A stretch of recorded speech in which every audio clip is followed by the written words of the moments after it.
Very warm welcome to everybody joining this evening's annual lecture. It's wonderful that we've got so many people joining, so several hundred coming from all corners of the UK as well as from many countries around the world. So a very warm welcome to you wherever you're joining from. Jane's presentation this evening will explore the extraordinary legacy of City and Country School in New York, along with its founder, Caroline Pratt. The lecture will highlight the open-ended materials Pratt invented, the unit block system, and her larger outdoor building materials. Froebel developed his groundbreaking Spielgaben, or gifts, the small sets of wooden blocks, back in the mid-1800s. Since then, they've gone through many iterations, but none has been as profound as the unit blocks, developed by Pratt, which are now so commonly found in early child settings all over the world. In fact, it's hard when you think about it to think of a single resource that's been, had greater impact, really. I had the great privilege to visit the City and Country School back in April, and it certainly left a really strong impression.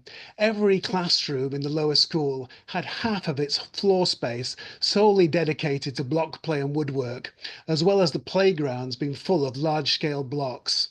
And they were all seen to be in constant use with deeply immersed children. You know, Caroline Pratt's vision still very much in practice today. Catriona, Gill and myself will be responding to this evening's lecture, and we'd like to open up the floor to take questions. Questions will be collected during the talk, so please do put any questions you have in the Q&A. That's the button at the bottom of the screen, rather than in the chat. Thank you. There's also supporting information available for this evening's lecture, available on the Trust's website, such as a list of children's books relating to block play and suggestions for further reading. So do go and check those out. So we're very pleased to welcome Jane Clarke, who is a progressive educator with over 40 years experience in early childhood teaching and curriculum development. Originally from the UK, Jane brings a wealth of experience and has worked in London, Los Angeles, and several settings within New York. On moving to New York, Jane studied for an MA at the Bank Street School, followed by teaching at City and Country School for several years with the 4-year-olds. Jane then progressed to become director of a nursery, followed by co-directing the Studio in School program that placed visual artists in state schools. Jane then returned to the City and Country School and has worked there now as the director of the lower school for the past 20 years. Throughout her career, Jane has demonstrated a commitment to use children's voices to guide curriculum. She emphasizes the importance of making time to watch and listen carefully to children, very much mirroring the sentiment of Caroline Pratt, I learn from children. I conclude with a few words from Jane. My greatest privilege has been to observe the joy in children's faces as they become empowered, socially understood and respected. If we give them time, space, and simple open-ended materials, they can go anywhere. Well, without further ado, I'll pass over to you, Jane. Thank you. Hi, everybody. This is Jane. Thank you, Pete, for the introduction. It was lovely. This is an incredible honor and a privilege for me to be able to present to such a large audience of early childhood educators throughout the world. My presentation this evening seeks to offer you a brief history of City and Country School and its founder, Caroline Pratt. The school, founded in 1914 in New York City, and is still going strong today in 2025. The presentation seeks to highlight the open-ended materials that Caroline Pratt designed and invented, the unit block system, and outdoor building materials. We'll look at where, at Caroline's time, the revolutionary ideas originated from and how they continue to be central to the City and Country School curriculum. The presentation will include some examples of the way in which young children are encouraged to explore their ideas and understandings in creative and playful ways using these materials. It will also highlight how teachers are equipped to encourage these explorations, both respecting the interpreting, the learning that is central to the experiences that children are engaging in, both alone and together. As children build their confidence, resilience, and sense of collective and personal responsibility through these early experiences, the presentation will conclude with a look to the future and their potential to actively participate in a democratic society. So children on the left in the 1920s, and on the right-hand side, we see second graders in 2025 actively engaged in the classroom, at the classroom woodbench, creating their own designs for parts of the city they have explored and researched. They're seen active in creating in their own imagined play. 35 years into the creation of our school, Caroline wrote a book, I Learned from Children. The book detailed the creation of an educational philosophy pedagogy that lives on until today.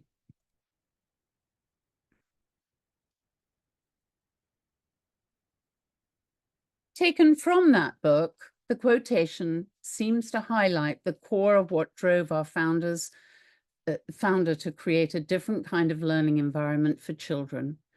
She wanted children's innate curiosity to be at the very center of the learning process, creating an environment where children's questions and wonderings are stimulated and seen as important by their teachers. She believed this was essential. Caroline had lived close to the countryside as a child. She also participated in caretaking her father when she was quite young, until he died at an early age. This is a quote taken from the book.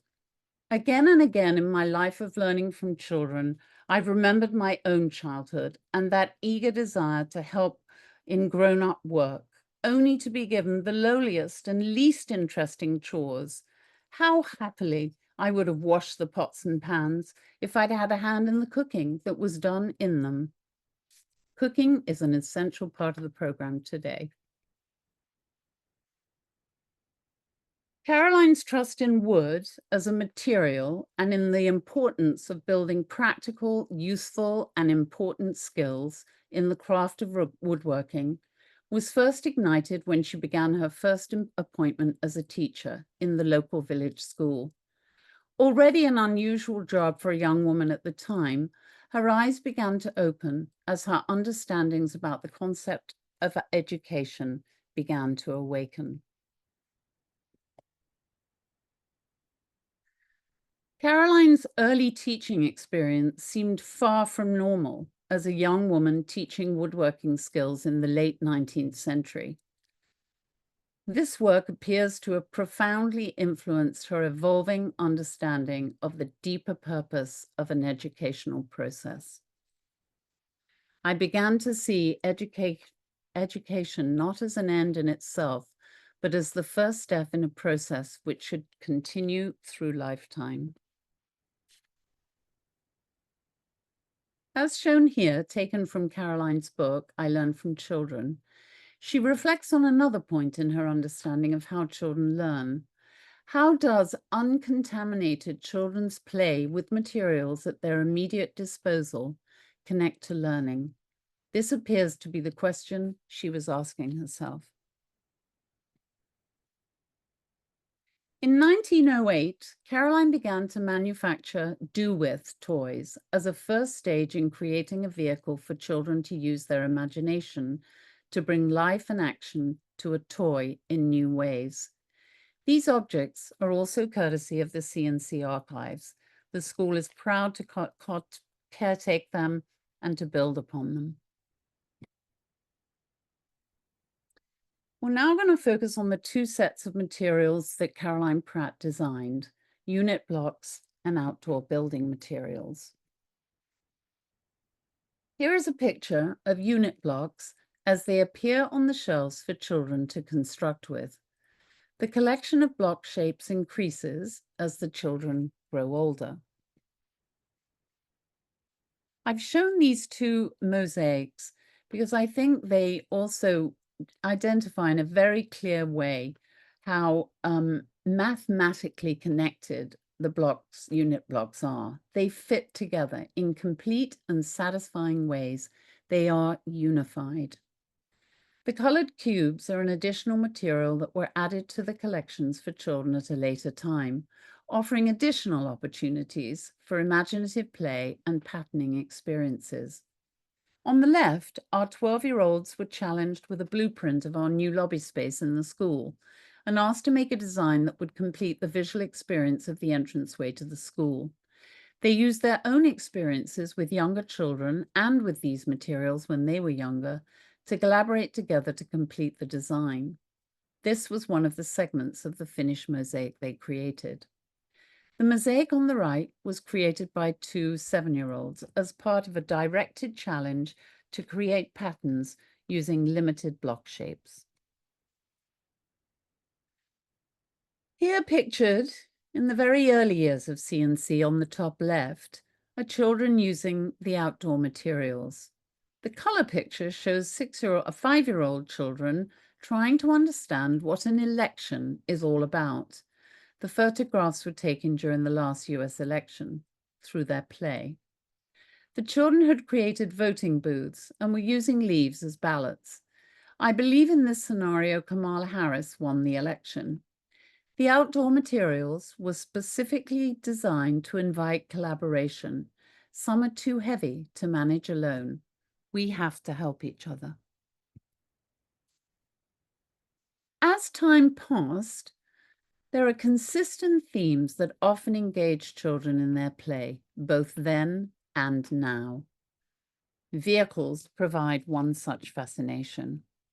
I always like the picture on the right with our 2-year-olds pretending to be in a car. In the very early years of CNC, teachers kept very detailed journals as part of the Bureau of Educational Experiments. These journals are treasures that are also part of the CNC archives. The middle section of this journal entry really speaks to how the program in its very essence valued unsupervised play, the children being left to sort out under the guidance of a teacher how to play together, and a teacher having the autonomy to know when it was time to move to something different. I'm now going to play you an example of children at work with the outdoor materials first and then with indoor materials. The first segment is of our 4-year-olds in 2015 using outdoor materials during one of their daily hour-long scheduled times outside. Good.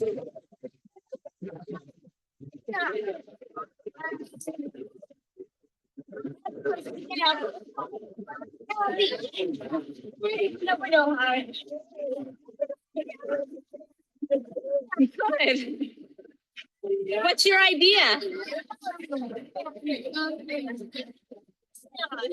Oh,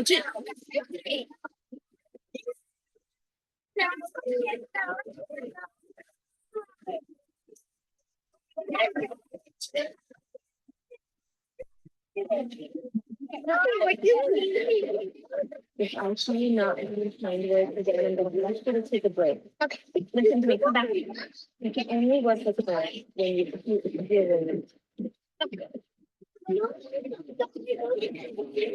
We're going to be kind.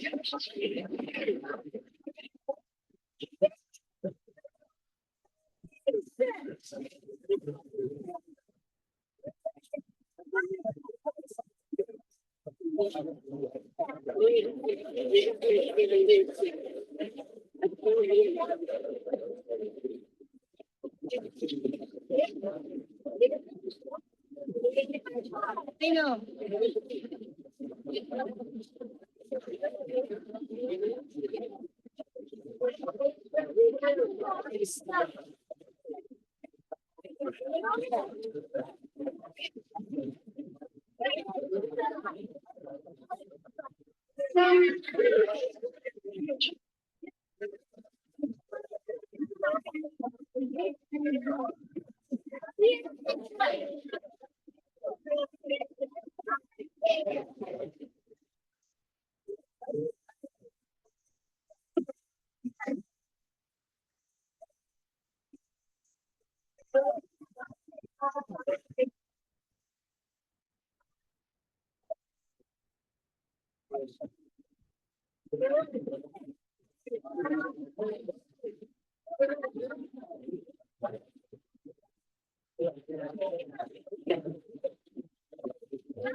As we look closely at what's happening in this segment, let's return for a moment to an early observation of Caroline Pratt's about thinking and learning before we begin to dissect the thinking and learning that is actually happening in this segment. I'll give you a moment to reread this.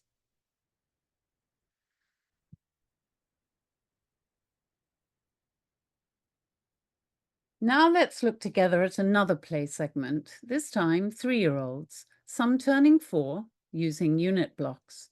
Again, daily access to these materials is offered as a choice. Paint, clay, water, and paper materials are also available during these work times for 45 to 60 minutes a day. Please enjoy this segment.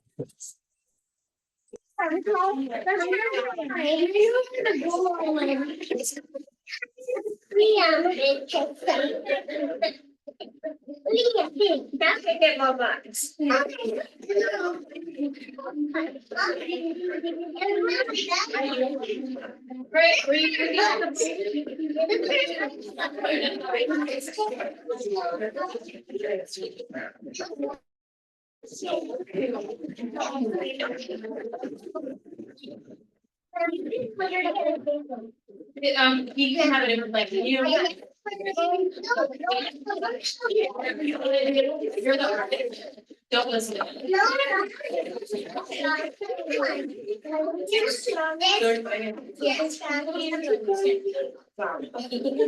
Going back to play.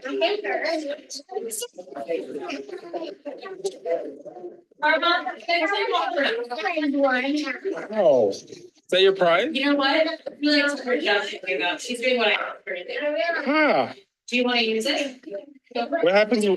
What happens when the roundie falls off of the ramp? Do you want to read one?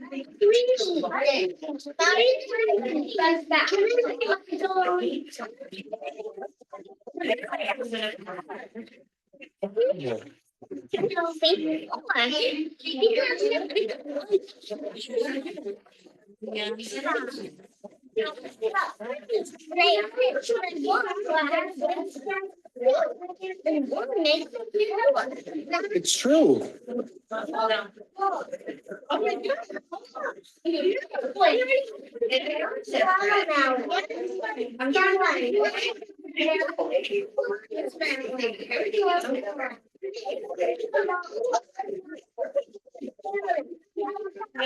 I think that I was birthday all the people.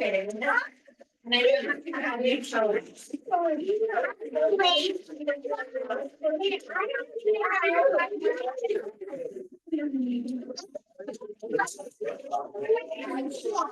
Okay, ready for me to call the shop?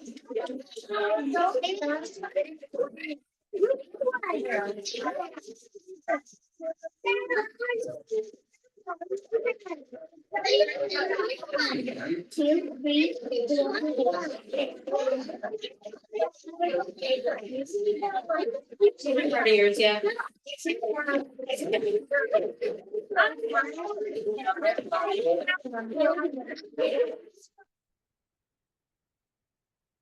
So let's walk through a little bit of the learning that's happening here.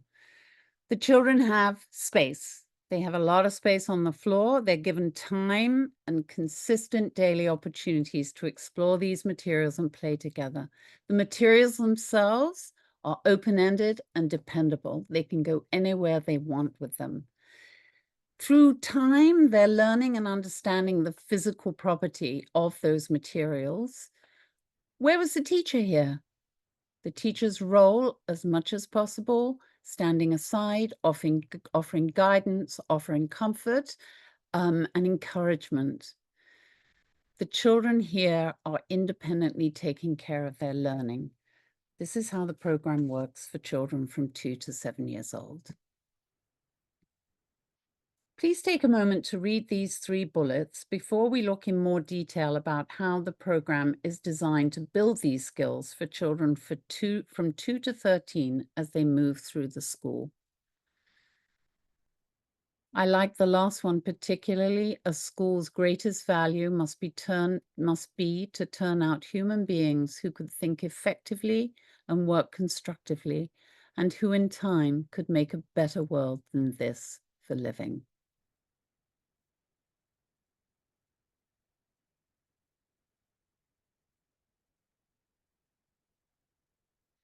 The program itself invites problems and challenges. We can run out of space. We can run out of materials, have different ideas. Teachers are trained to facilitate children to solve these challenges with as little intervention as possible. This is how self and collective confidence grows, building in the trust that we can find a solution together. The program itself invites problems and challenges. We can run out of space, materials, have different ideas, and see things in different ways. I'm repeating that. Outdoor materials are heavy, and we need to work together. Work at the woodworking bench is precise, and we need to work hard to create things we can use successfully in our play. There is no gender divide here. Again, repeated before, outdoor materials are heavy, and we need to work together. Work at the woodworking bench is precise, and we need to work hard to create things we can use successfully.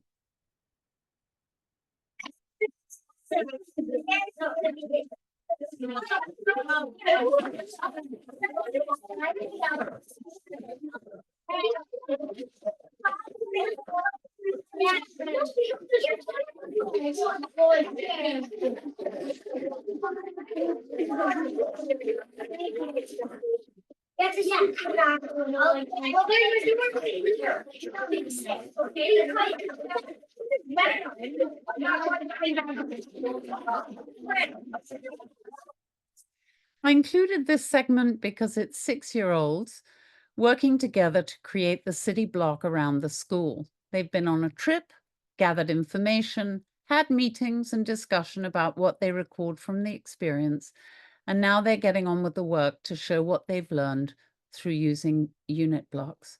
You'll notice space is limited for 18 children to share, and look how skillfully they manage this. They have practiced.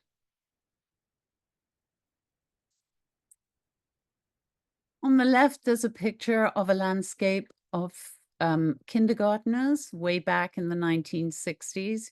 The children have been to the docks and have come back to represent what they've seen.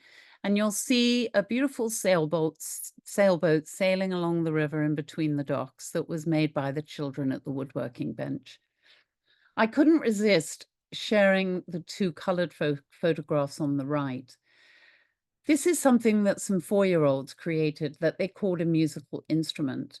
It's an ingenious use of the physical property of trusted materials. The blocks on top are balanced on top of curved shaped blocks underneath, thus allowing for movement, not unlike the keys of a piano. I was fortunate enough to have known Ronnie McLeod, the art teacher on the left-hand side of this picture. The children on the right are here seen using watercolor paints to create an image of a blossoming tree outside in the blockyard. Taking time to fully engage in nature and in art is also an intrinsic part of the program. Children working at the classroom woodbench from 4 to 7 years old. As they transition to the middle school, they work together in the middle school woodshop. The empowerment and sense of independence is palpable. And then you get to play with what you've created.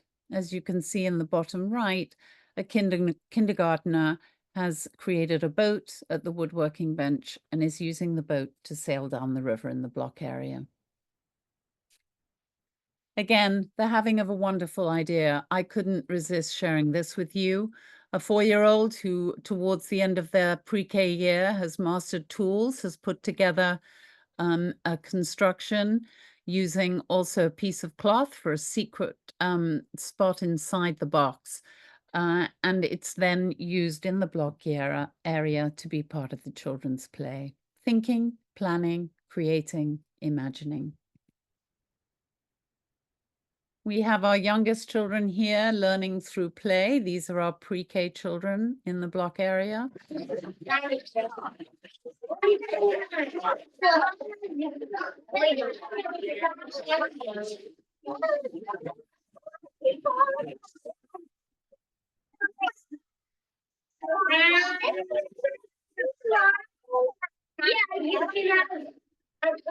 the sky of blackbirds.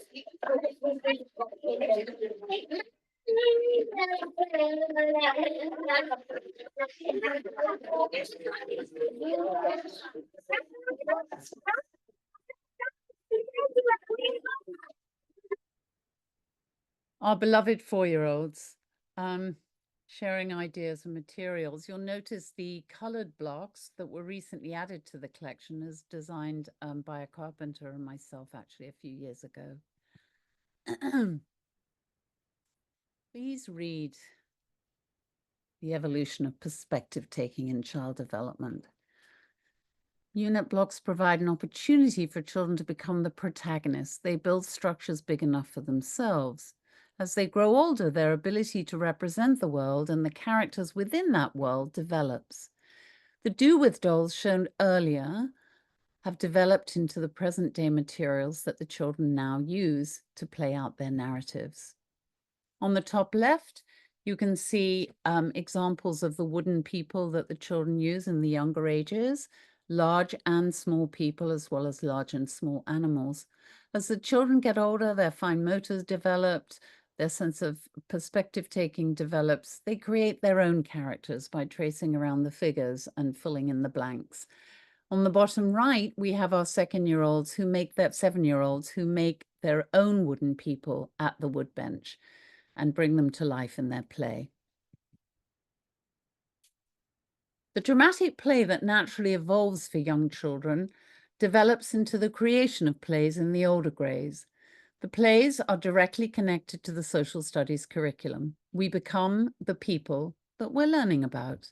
On the left in 1923, and on the right also in 1923 with a group of 12-year-olds. You'll notice the parents in the background looking very elegant. Here shown is a mural that a group of 8- and 9-year-olds worked together on to create a backdrop for their play about the daily life of the Native American Indian people they were studying. This mural involved research and conversation about how nature was experienced and encountered as part of the culture of the indigenous people of Manhattan, the Lenape.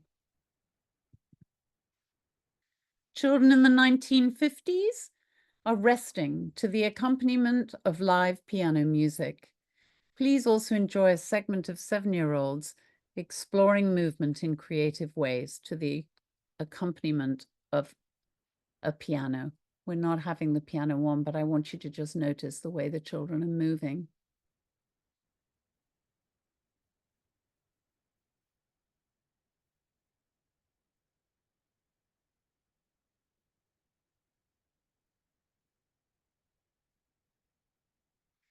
The words that are often used by our rhythms teacher are show me, don't tell me. No words for these pictures. A child in 1956 on the left, becoming a balloon, I think, and resting on the right. Also, no words here, as children are seen thinking. On the left in 1949 and on the right in 2020. As I near the end of the presentation, I want to touch briefly on the immense opportunity for integrated learning that Caroline Pratt invented offer the children. Here our second graders take on the challenge of researching, by walking across the bridge as part of it, the iconic Brooklyn Bridge, a real opportunity to think about then and now. Integrated learning is everywhere in the experience of block building. Here is an example of mathematical connections that occur daily for younger children and for older children become more advanced and complex as the buildings stay up for longer periods. As the ability to research deepens, sorting, classifying, estimating, patterning, fitting shapes together, exploring symmetry, understanding fractions in concrete ways. Time to wonder and time to dream. 7-year-olds think about important ways they are learning to understand the feeling of community and the values that become important and lived within the classroom.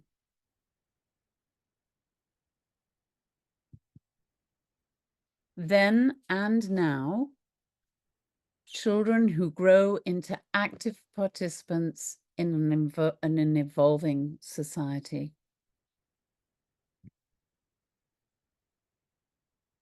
The pride we have in our school and the way in which it was evolved over time, we believe that Caroline Pratt would have been proud of her legacy.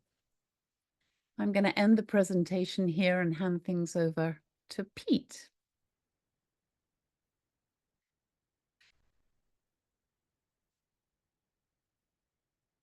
Wonderful. Thank you very much, Jane. That was gave a real insight just to the richness of the program at the City and Country School. With clearly so many links to Froebelian pedagogy, really inspiring. So now Catriona and myself are going to respond to the lecture. First, I'll just introduce Catriona. Catriona has a variety of roles. She's a trustee of the Froebel Trust, a tutor on the Froebel course at the University of Edinburgh, and a committee member of the Edinburgh Froebel Network. Previously, Catriona was the head teacher at Green Gables Nursery School, which I had the pleasure of visiting, and Froebelian pedagogy was clearly very much evident in the practice there, and she now works for Education Scotland. She's well known for her work researching and promoting block play, and is currently undertaking a doctorate focused on block play viewed through a new materialist lens, which sounds very exciting. Myself, I'm a Froebel tutor and an early childhood creative consultant, and I regularly deliver block play training as well as various other things, as well as undertaking research and writing. I think my reflecting on your talk, Jane, I think it was a really illuminating presentation. I think really highlighting the vigor that Caroline Pratt brought to her vision, with so many links that I could see to Froebelian pedagogy. I think on some levels it's quite easy to marvel at some of the outcomes when you see children working with blocks with such a sustained engagement like that, or with the woodwork bench, or with the large blocks. But I think as as you've really highlighted, the real transformation is clearly within the children, you know, as they're gaining confidence in their own abilities, their imaginings, as they develop their ideas, construct new understandings. You know, this is the heart of the learning. You know, inevitably they're going to be using all of those core dispositions, perseverance, persistence, resilience, risk taking, you know, all of which we could see at play when they're working with those large blocks in the yard. And you've shown that it's a journey that really empowers children in their belief of themselves and you know, with each other. So in that sense, developing their identity as social beings. And I think this, as you mentioned briefly, lays the groundwork, you know, to becoming active participants in a democratic society. And I think clearly, you know, this is the time to build that that foundation. It reminds me actually of a quote from another famous New Yorker, John Dewey, who said that democracy needs to be renewed with every generation, and education should be its midwife. And I think, you know, it's so true, particularly in troubling times. So yeah, I think, you know, it's really rich. Thank you very much for sharing and giving us that insight into the school. And I just think I think the one thing that really strikes me is just how consistent the program has been just over these, you know, 11 decades. Quite extraordinary just to see such rich, you know, development of her program with the wood, the blocks, you know, but also with clay and painting and other creative media. So thank you. So let's pass over to Catriona now. Thank you, Pete. Yes, it's wonderful to see these photographs. As someone who talks a lot about Caroline Pratt and shares her work through the course at Edinburgh, it's just great to see it actually in action. And I had not been aware of the really large blocks, which I think again have, you know, that real connection to Froebel. And, you know, we know that Caroline Pratt started to train as a Froebelian and really did not like the training at the time, which was very, very fixed. It was after, you know, Froebel's kindergartens had closed down and the diaspora had moved across the world. And that approach became, you know, rigid, and Caroline Pratt really kind of kicked against that. But you know, actually, what a gift she has given us in doing that, because I see so many links. I think it's almost like she jumped that bit in the middle in terms of the Froebelian practice today, in terms of thinking about unity and connectedness, and you know, that lovely picture of all the blocks set out and seeing those mathematical relationships which are so important. And of course the unit block is exactly the same ratio as Froebel's gift 4, so we have that 1 by 2 by 4 dimensions. And that idea of, you know, children being autonomous learners is a key Froebelian principle. And everything that you talked about today really, you know, that rang through that idea of helping children to think for themselves, to plan things out, to try things out, to be problem solvers. And I'm thinking this summer, the International Froebel Conference was in Germany, and many of us had the opportunity to visit Froebel's original school at Keilhau. And at that school, they have that same philosophy where children will plan, they'll think through their social studies curriculum. I think there was one time where they were looking at you know, the pyramids and how do we move these big stones. So, well, let's go out and let's build a great big lever and pulley and let's do it the way, let's find out by doing. And that's exactly what's happening at the City and Country School. So, yeah, such a treat. So thank you so much for sharing with us. Brilliant. Thank you, Catriona. So Sasha now has been busy collecting, sifting through the questions and answers. So I'll hand over to you, Sasha, if you could, yeah, just fire away. Absolutely, I will do, yes. Questions are coming in thick and fast. Thank you all three of you for the presentation and your responses. I'm going to start with 2 questions that are about space. Both Deborah and Kierna have asked sort of 2 sides of a coin about, firstly, from Deborah, whether the children are only permitted to build in designated spaces or whether they can build wherever they like in the school. And Kierna has asked, conversely, if you like, are there rooms specifically dedicated to block play? I think that's a great question, Sasha. I'm happy to answer it in a way that reflects where the school building is and the architecture of the school. It very much depends on what your room shape is. We do have we are old brownstone buildings, and each of those rooms looks slightly different. And if the geography of the room seems to lend itself to blocks being in one part of the room, then teachers go with that, obviously with support from their administrator. If, as in the room where the children were experimenting with the round rolling block, you have a more square-shaped room, which is what this room is like, the building area is not taped off and restricted.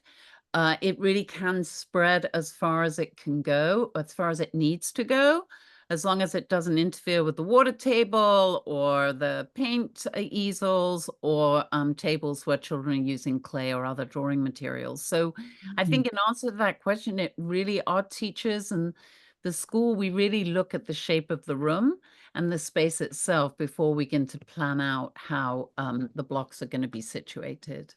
Wonderful, thank you. Catriona, this sounds like it might be going into the territory of your doctorate. Do you want to add anything? Does it make you think of anything what Jane said? I think that's a really interesting question, Sasha, because what I'm looking at is the space and how the children and the blocks and the space all are entangled and all interact. And we know that space has an effect. So if the space is really restricted, then it limits what children can do. And there's no need to restrict the space. I think it's about thinking in your setting, you know, how can we protect the space? It is quite, if you're in a fairly small setting, it's quite frustrating if children are building in a place where other children are always walking through and things get knocked over. And so helping to create great spaces. And I mean, I think it's so wonderful having classrooms where half the classroom is a block area. I mean, that's just that, you know, my dream kind of classroom.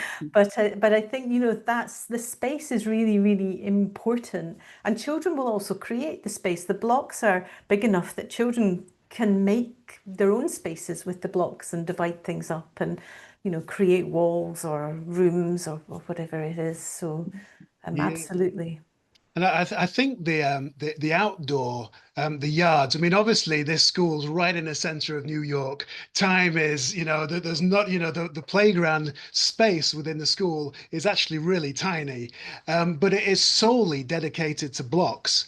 And it's just quite extraordinary the breadth of the locks. And as we saw in the video, these are really big, chunky blocks. I mean, I've never come across an equivalent to these in the United Kingdom, for example.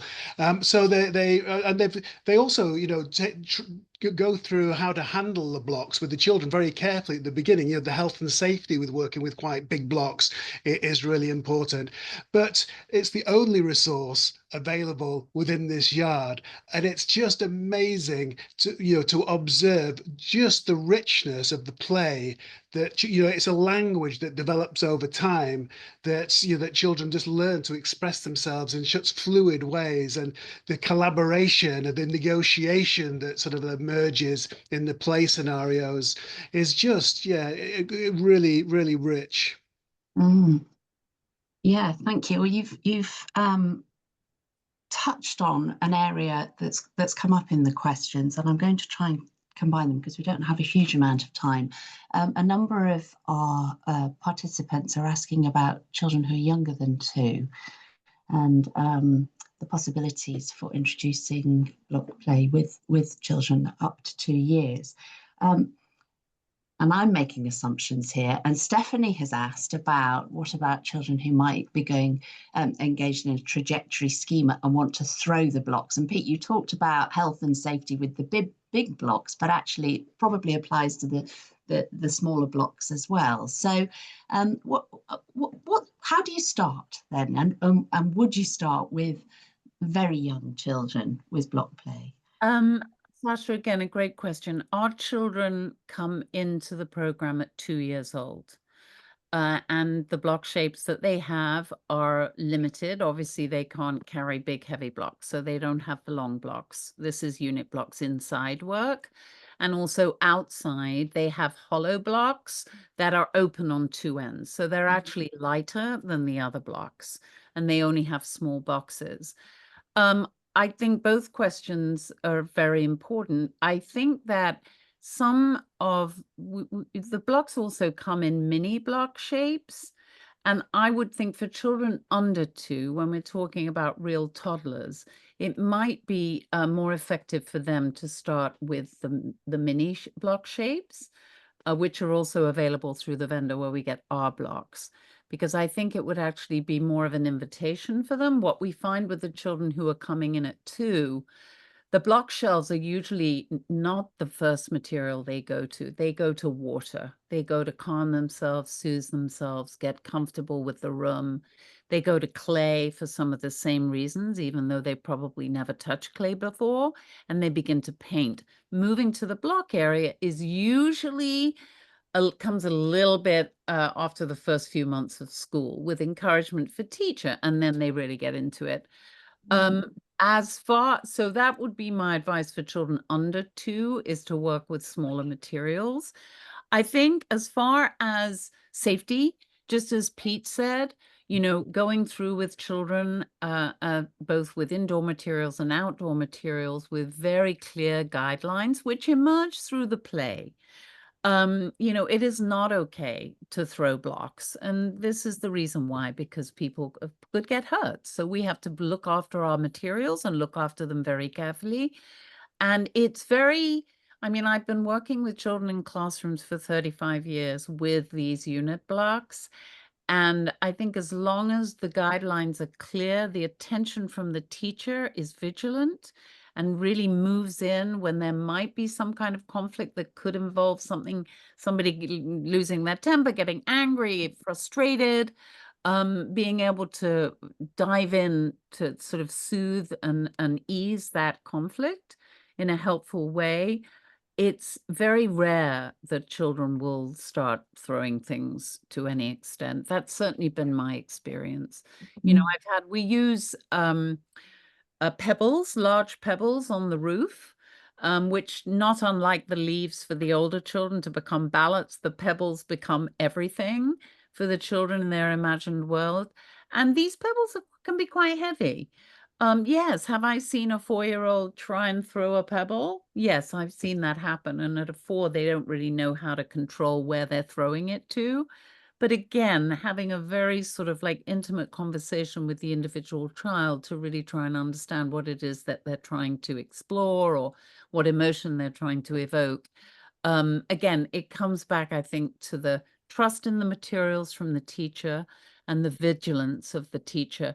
We sat and watched those children in the outdoor play area, and I've seen that video segment several times, but I can feel myself moving as a teacher as I go through it. And like, should I step in here? Do I need to help there?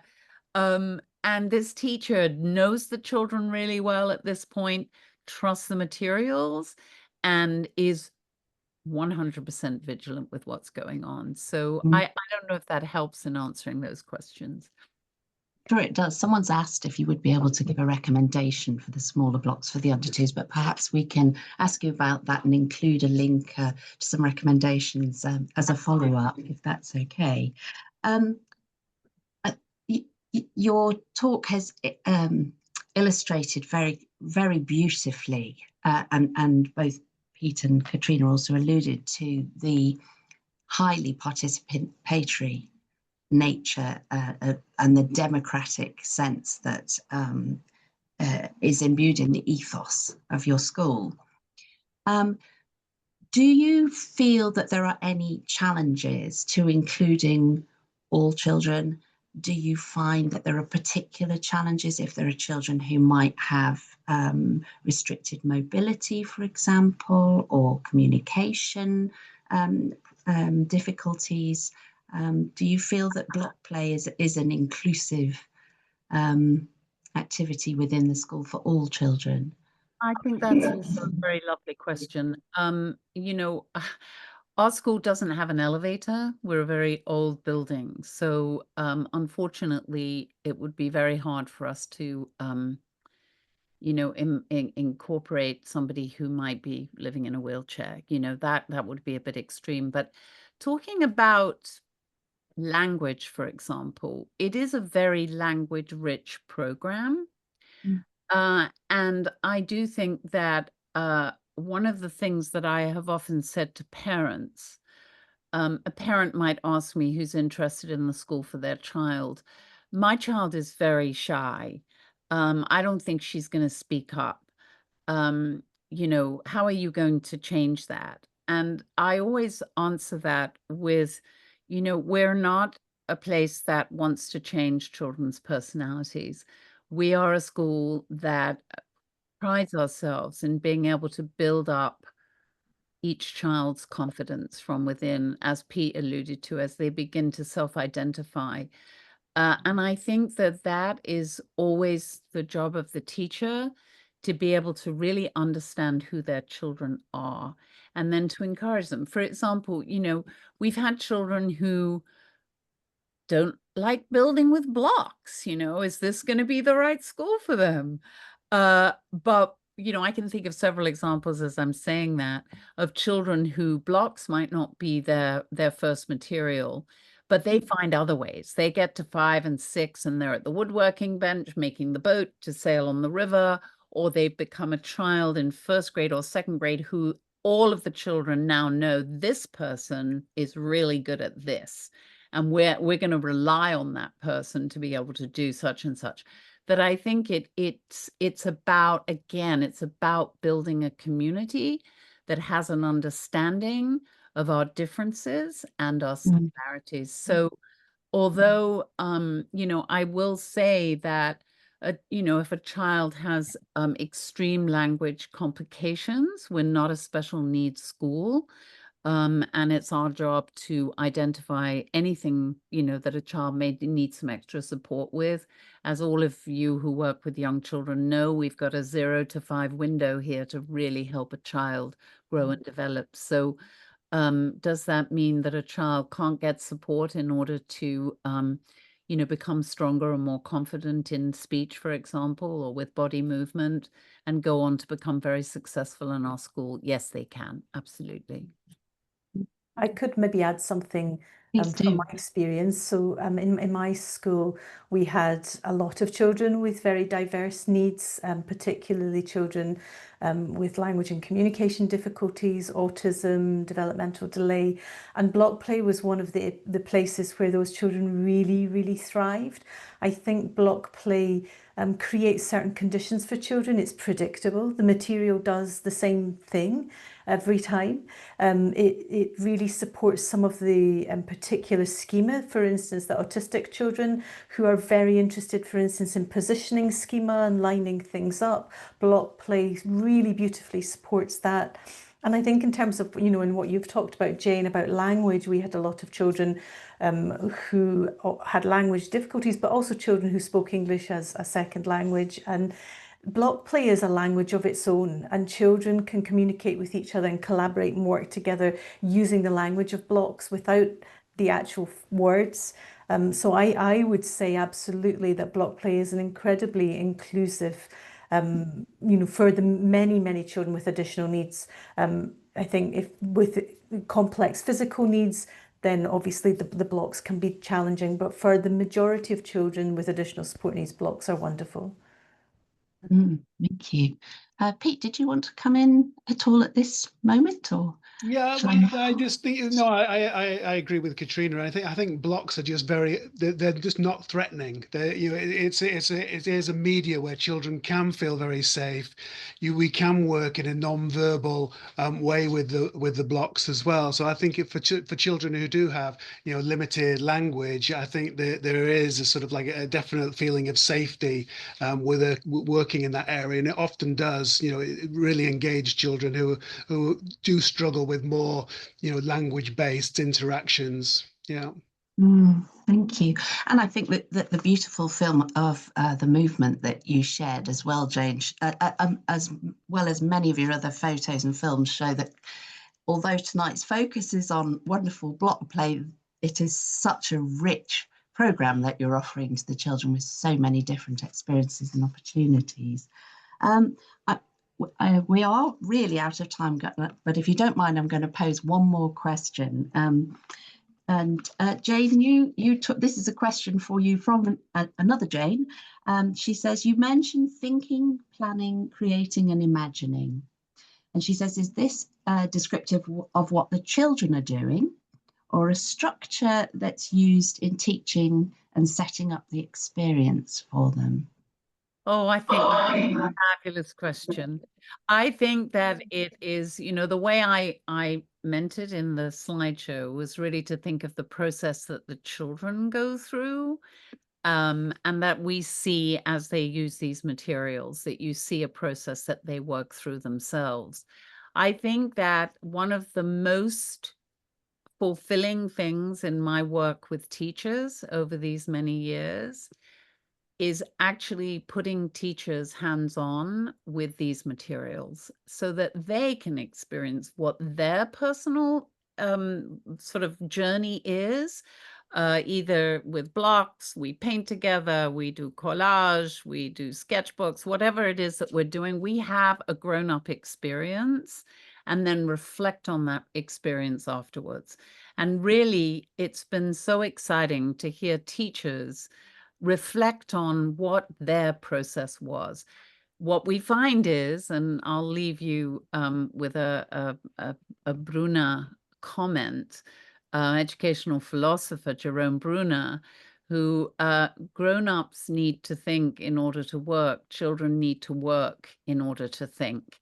And I think that's very much what I see when we put adults hands-on with these materials. They need to have they need to have a concrete idea, whereas children, their ideas begin to emerge as they're actually working with the materials and imagining. So I think it's a combination of all those descriptions, but they happen in different ways for different people. Well, that's a very Froebelian way to finish, and I thank you for finishing on such a lovely note, such an amazing evening. Thank you to all three of you.